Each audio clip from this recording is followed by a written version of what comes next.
Hello guys and welcome back to my channel. In today's video, I would like to review another book I recently read called The Girl Left Behind by Jojo Moyes.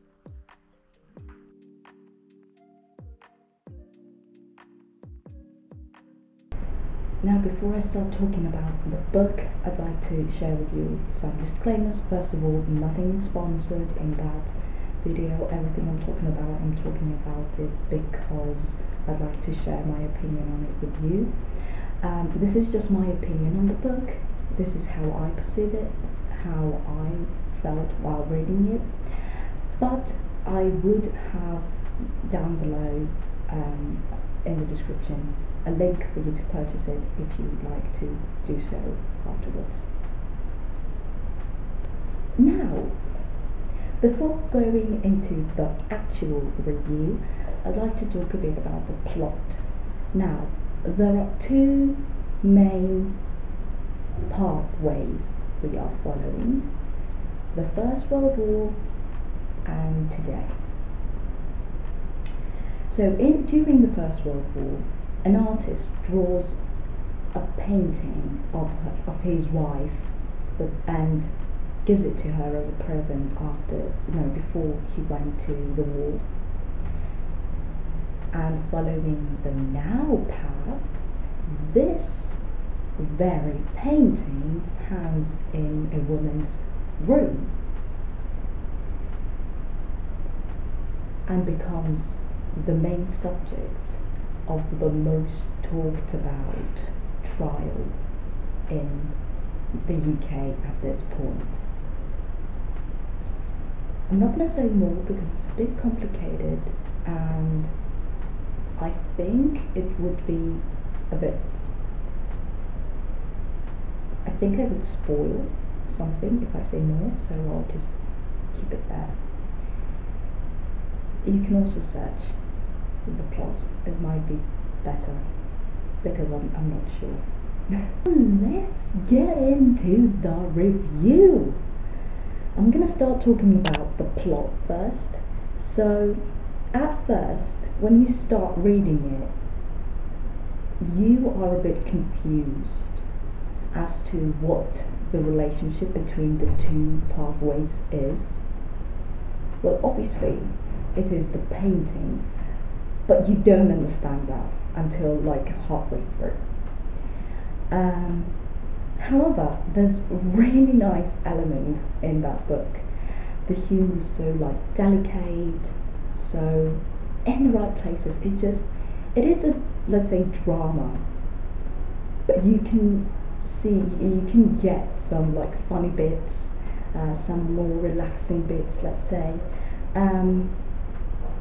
It is the great combination between romance, history fiction, and crime slash.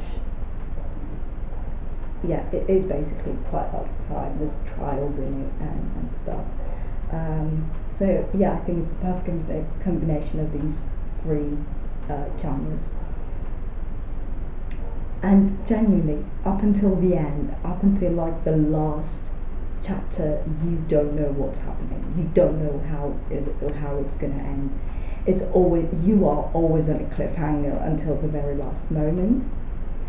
And in the end, the only thing I'm gonna say about the end is that there is the greatest, and I'm not kidding you, the greatest plot twist of all times. It's genuinely like the best plot twist I've ever read in my entire life. That's all I'm gonna say. I'm not gonna say more, but when you read it and when you reach that point, you'll know what I'm talking about right now. Yeah, and it's just, the plot is amazing. It's a bit confusing, not gonna lie, because it goes back and forth, present and then past and then present again and then past again. So it might be a bit confusing, but I think it's pretty clear from the writing style, which I'm going to talk about right now. Now, the writing style, I think, is the star of the show. And when I say that, I genuinely mean it. The plot might be confusing, but the writing style is the one that hits you hard, so hard, like a punch in the face. And I'm gonna tell you why. So I talked about the two different pathways the storyline is following, and it is a bit confusing because it goes back and forth all the time. But there is a massive difference between the two writing styles she uses, between the two storylines. So when she talks about the past, she talks in first person as if she's the character of the book.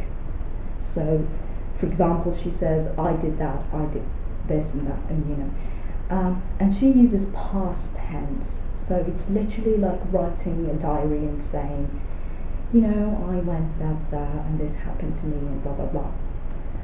Whereas when talking about the present, it is a third person narration.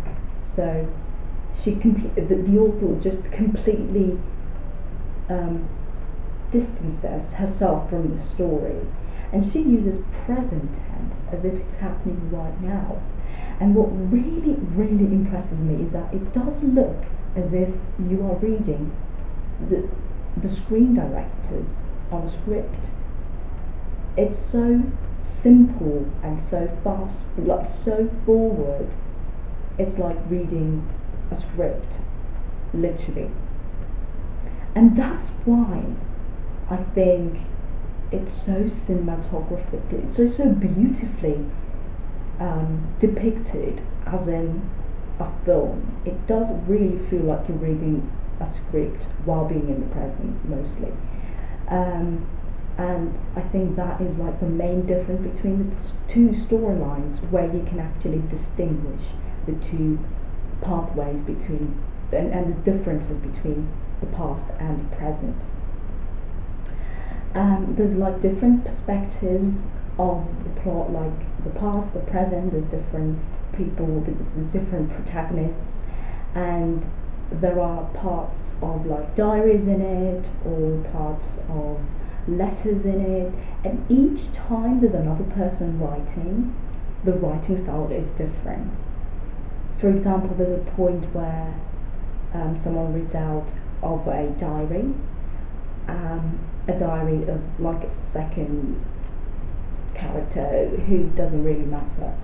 In fact, the writing style of that character is different from the protagonist of the First World War part. And you can sense there's a different person talking right now from the way she writes down her thoughts and everything.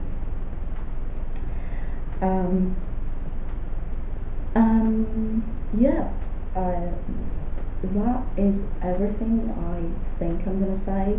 I think that for me, the writing style is what really enhanced the whole experience of reading the book.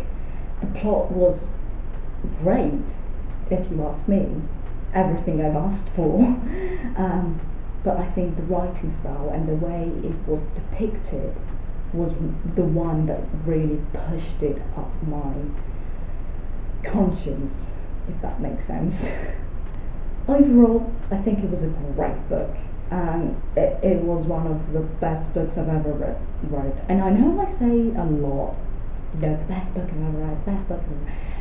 But there are so many good books out there, and I genuinely believe that this book deserved every praise from whoever read it. I absolutely loved it. It was everything I've ever asked for in a book, and I, without any doubt, put 5 stars on Goodreads for that book, because I think it totally deserved 5 stars on Goodreads. It was amazing. The plot, the writing style, everything about that book was just out of this world. And I adored it. I genuinely did love it. But anyway, guys, that was it for this video. I hope you liked it. I don't know if it's short or long, because every time I say, sorry, it's quite short, it's like 10-minute video. I'm sorry if it was too short. I'm sorry if you needed more. I'm sorry if it's too long. It doesn't matter. I really hope you enjoyed it. If you did, don't forget to like, comment, and subscribe to my channel. And if you'd like to keep up with me, please follow me on social media right here, Instagram and TikTok. And this is my new account where I share all about books. And I will hopefully see you in the next one. Love you!